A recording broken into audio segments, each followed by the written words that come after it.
Às vezes é necessário a gente fazer bastante e às vezes também é necessário a gente descansar. A mente, por exemplo. De acordo com um estudo publicado pelo Data Reportal, estima-se que o mundo tenha cerca de 5 bilhões de usuários conectados. Isso significa 63% da população do planeta.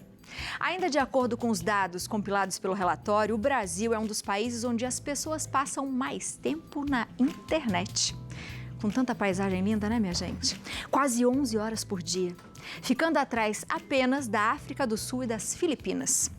Você aí de casa, já se perguntou quanto tempo você passa por dia conectado? Independente se for por trabalho ou por lazer. Que tal fazer um detox digital? Tem medo? Parece pavoroso?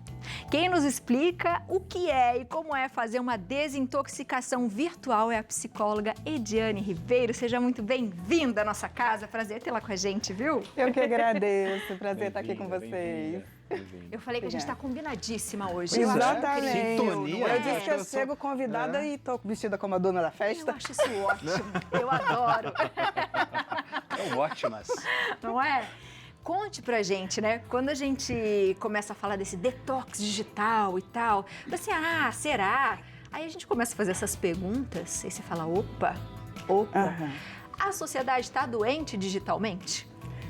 Nós estamos num excesso e como todo comportamento de excesso gera danos, que podem ser físicos, mentais, emocionais.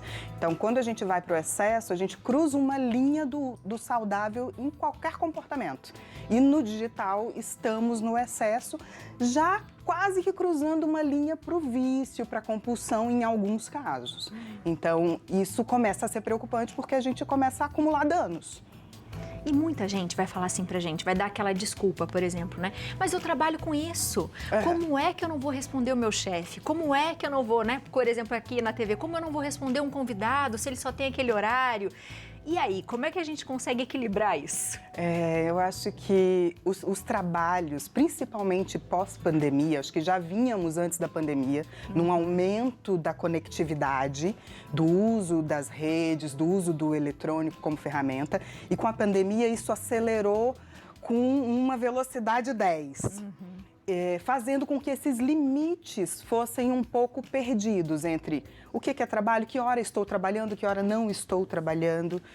E aí eu acho que precisamos reavaliar comportamento mesmo. Pensar que a tecnologia, a conectividade vem para nos ajudar, não tem como voltar atrás, e ela é muito positiva em vários aspectos. Sim. Mas que nós precisamos usar como uma ferramenta e não como fim em si mesma. Então, precisamos estabelecer limites. Então, eu preciso ter limite de quais são os meus horários de trabalho no dia, quantas horas me conecto no dia, quanto que isso concorre com outras atividades que não exigem que eu esteja online, como, por exemplo, durante as minhas refeições, dirigindo, até por uma questão de segurança, quando eu estou fazendo atividade física, o quanto que isso está roubando o tempo das minhas relações pessoais. No trabalho, que foi seu exemplo, Abi, eu acho que cada vez mais essas discussões precisam ir para dentro das empresas, inclusive, sobre quais os limites que colocamos para a conexão nas redes, com as pessoas das empresas, com os colaboradores, para que esses limites fiquem um pouco mais retomados. E o interpessoal também acaba se desfazendo, né? Na verdade é essa, porque você acaba indo muito no digital, Quero conversar com a Abi, manda uma mensagem. Isso. Ao invés de eu subir no camarim e falar, oi Abi, tudo bem? Tá tudo bem com você? Esse interpessoal acaba sumindo, né? Mas eu vou te fazer uma pergunta assim, um pouco o contrário, né? Quando eu era criança, provavelmente eu sou mais velho, eu sou mais velho do que você, é óbvio. Quando eu era criança, acho que você. Quando eu era criança, tinha a questão da televisão também. Muito na televisão. Mas nós, na minha idade, a gente tinha uma distração. Sim. Que era brincadeira, que era a rua. Então a gente não tinha muito tempo de ficar com tecnologia, né? Você não acha que talvez não seja a tecnologia a vilã, como você disse agora, mas a questão da criança não ter muito o que fazer, assim, dentro do seu dia normal, do seu dia comum? Eu acho que não é a tecnologia que é vilã, realmente é o excesso do uso da tecnologia, assim como poderia ser o excesso da TV, no exemplo que você deu, Léo. Então, eu não sei se eu diria que é a criança não ter o que fazer, é a substituição de tudo que ela poderia estar fazendo pela tecnologia, pelo jogo, pela TV, ao invés de estar brincando. Criança tem que ser criança, né? De brincar, de aprender novas habilidades, de se envolver com toda uma gama de atividades que envolvem a infância, da brincadeira ao aprendizado de diferentes habilidades, inclusive de habilidades sociais. Então, quando você fala, isso vai minando as relações presenciais no adulto, na criança é mais prejudicial porque ela não chega nem a aprender essa habilidade social do relacionamento. Contato com as pessoas, né? De não ter nem contato. Porque relacionamento é aprendizado, a gente não nasce sabendo relacionamento, nós aprendemos isso. E quando você tem crianças desde muito jovens no excesso de um isolamento social pela tecnologia, você prejudica o desenvolvimento dessa boa atividade relacional. Então, eu concordo que sim, precisamos cuidar que exista toda uma outra diversidade de atividades. Inclusive nas escolas, que as escolas abusam demais da tecnologia hoje. Eu tenho 2 filhas adolescentes e eu percebo que eles abusam demais da tecnologia. Tudo agora é virtual, tudo é pelo WhatsApp, tudo, sabe, prova, trabalho, e-book, não tem mais livro. É tudo na frente do computador. Eu acho que a gente tem o equilíbrio aí da facilidade. Isso. Por exemplo, hoje é mais fácil, até porque, por exemplo, antes eu lembro que eu fazia vaquinha com as minhas amigas para comprar apostila. Hoje, se eu tenho isso no meu celular, opa, é um custo a menos, né? Então é uma facilidade, isso é muito positivo. Só que eu acho que o que fica aí que não tem equilíbrio é que a facilidade virou comodidade. É mais fácil eu dar um celular pro meu filho para ele assistir alguma coisa do que eu preparar uma brincadeira com ele e sentar no chão, do que eu ensinar um jogo, né? Porque eu também tô cheia de coisas. Então eu acho que é isso, esse equilíbrio que a gente está perdendo, não é? É a substituição da relação pela tecnologia o problema. Então é isso, a tecnologia é ferramenta, facilita a nossa vida Muito. em muitas coisas. Bem-vinda à tecnologia, não quero voltar. Ainda bem. Há um tempo que a gente não a tinha, mas é pensá-la como fim e não como ferramenta que é o problema. É lembrar que ela é uma ferramenta para facilitar a nossa comunicação, para facilitar o exercício de um trabalho, mas ela não pode, por exemplo, substituir a relação do pai com seu filho. Então essa substituição das relações pela tecnologia gera uma série de danos. Fora o que a gente já tem de estudo hoje em dia, que são os danos físicos do excesso de telas, do excesso de exposição à tecnologia, desde questões oftalmológicas, posturais, até questões mais emocionais, como aumento da ansiedade basal, aumento da comparação, que as redes sociais fazem muito, que aí gera uma insatisfação, leva a problemas emocionais. Então, tem uma série de efeitos colaterais que nós precisamos nos atentar. É o tal do filtro para a beleza, mas sem filtro para a boca, né? Porque as pessoas também se sentem donas daquele lugar, né? Falam o que querem, né? Também devido à tecnologia. É porque afasta, né? Ela cria uma espécie de escudo que é quase como se você pudesse fazer o que quer porque você está por trás da tela. E esquece que são pessoas também, né? A gente acaba esquecendo um pouco disso e fica muito máquina também, né? Você falou um pouco desses efeitos, né? A gente fez umas perguntinhas no começo. Como é que eu sei identificar que eu falei, opa, tô passando do limite aqui, né? Tô perdendo tempo, de repente não tô lendo um livro, não tô... Como é que a gente consegue identificar que a gente precisa desse detox? É curioso, Abby, porque essa resposta eu já mudei muito. Antigamente eu dava uma série de dicas. Hoje eu digo, você tá na média da população lá do estudo de 11 horas, já precisa de um detox. Já precisa, então, né? A grande maioria de nós que usamos a tecnologia cotidianamente, muitas horas por dia, o detox já é indicado. Porém, tem alguns sinais que são sinais de alerta maior, que é quando isso começa a causar prejuízo para a rotina de trabalho e para a rotina pessoal. Então, eu estou ficando mais dispersa, com dificuldade de concentração, o sono piorou, a qualidade da alimentação piorou, a qualidade do meu envolvimento com as minhas relações sociais está diminuído, eu estou substituindo atividades pelo uso da tecnologia para estar nas redes, por exemplo, e aí a gente vê uma perda de qualidade de vida geral em função da rede, aí esse alerta já está um pouco mais elevado de que é hora de parar e observar e revisar a rotina. E a cobrança também, né? Eu acho ruim. Por exemplo, no meu trabalho, no meu caso, eu sou um chefe de cozinha. Meu trabalho é muito manual, eu tô sempre ali. Aí a pessoa me manda uma mensagem, sei lá, 8h30 da manhã e eu vou responder às 10. E a pessoa fica brava, ela me cobra sobre isso. Nossa, mas você só respondeu agora? Porque o meu trabalho é um trabalho diferente, é um trabalho que eu não consigo ficar, né? E a gente passa a ser cobrado por isso também. Isso também é um problema, não é? Extremamente, Léo. Eu digo que hoje você tem um trabalho privilegiado, que são os trabalhos que já oportunizam o detox digital, que é o trabalho que não depende de estar na frente da tela, não depende tão diretamente da tecnologia, embora facilite também, muito, né, o trabalho. E isso vem uma pressão social, sim, que eu acho que é dessa aceleração que nós vivemos, é da era dessa hiperprodutividade. Então, nós estamos numa era de valorização de hiperprodutividade, de valorização de hiperconectividade. Então, é aí que a gente começa a passar do limite, como eu disse. Todo comportamento em excesso causa dano. E a tecnologia, como ela entrou sem pedir licença em nossas vidas, ela foi criando comportamentos sociais. Então, hoje, as pessoas esperam que te envie uma mensagem, você responde em 5 minutos. E se você não responder em 5 minutos, você começa a se sentir pressionado porque não está respondendo em 5 minutos. Isso é um aprendizado social. Isso não existia há anos atrás. E quebrar com isso exige uma avaliação pessoal, exige uma percepção, uma autopercepção de limites muito grande, porque vai sofrer um julgamento. Então, é quando a gente põe na balança, eu vou ser julgado ou eu vou cuidar da minha saúde? Exato. Isso é muito legal. Como fazer esse detox? Boa. Aí se eu quero anotar, peraí. Caneta aí.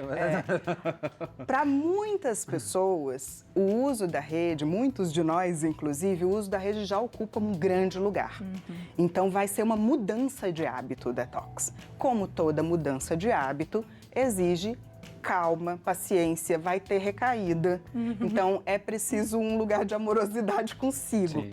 Por isso, eu sempre sugiro começar aos poucos. Sabe a academia que você fala, vou para academia todo dia, depois de 2 dias você não está indo mais? Você não está indo mais? Metas grandes demais, tem chances de não Que tem vários serem que faz isso, viu? alcançadas. Né? Até de pessoas que falam, vou tirar todas as minhas redes, vou me desligar. E no dia seguinte tá lá. Eu não sou muito adepta do comportamento radical, porque ele tende a não ser sustentável no tempo. Então, eu sugiro começar o detox aos pouquinhos. Então, você usa 10, 12 horas, começa a mapear quanto tempo de uso você está dispensando para redes sociais, para estar disponível para trabalho remoto, como videoconferência, para usar o computador, o tablet, porque a questão da exposição não é só na internet, é no uso do computador, no uso do celular, no uso do tablet. Então, começa a mapear, você usa isso X horas por dia, que espaço no seu dia você consegue reduzir isso? Então, eu estou almoçando conectada, então eu vou começar me comprometendo a não usar o telefone enquanto eu estou nas minhas refeições, por exemplo. Quando isso estiver bem consolidado, eu passo para um próximo passo. Então, agora eu vou ter o meu momento de exercício físico, onde eu não vou eu vou desconectar completamente, eu não vou usar 1 hora antes de dormir. Então, a minha sugestão é sempre começar aos poucos e ir ampliando isso na sua rotina, para que depois você fique, de repente, um dia. Hoje eu tento fazer semanal, nem sempre consigo, isso, e aí entra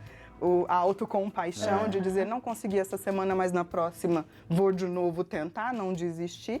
Eu faço um dia de desconexão, semanal ou quinzenal. Legal. Mas até chegar nisso, acho que tem que ir aos poucos. E tem uma coisa muito importante, principalmente as redes sociais, elas estimulam a produção de um neurotransmissor no nosso cérebro, que é a dopamina, que é um neurotransmissor ligado à busca de recompensa, prazer, que as redes sociais não são bobas nem nada e trabalham com isso, com a ideia do engajamento, do like. Então, a gente tende a ficar viciado nesse comportamento. Por isso, ele é tão difícil de ser alterado.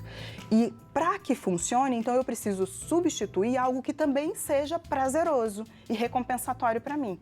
Então, se eu estou desconectada, eu não posso estar desconectada pensando daqui a 1 hora acaba meu detox. Deixa eu contar os minutos.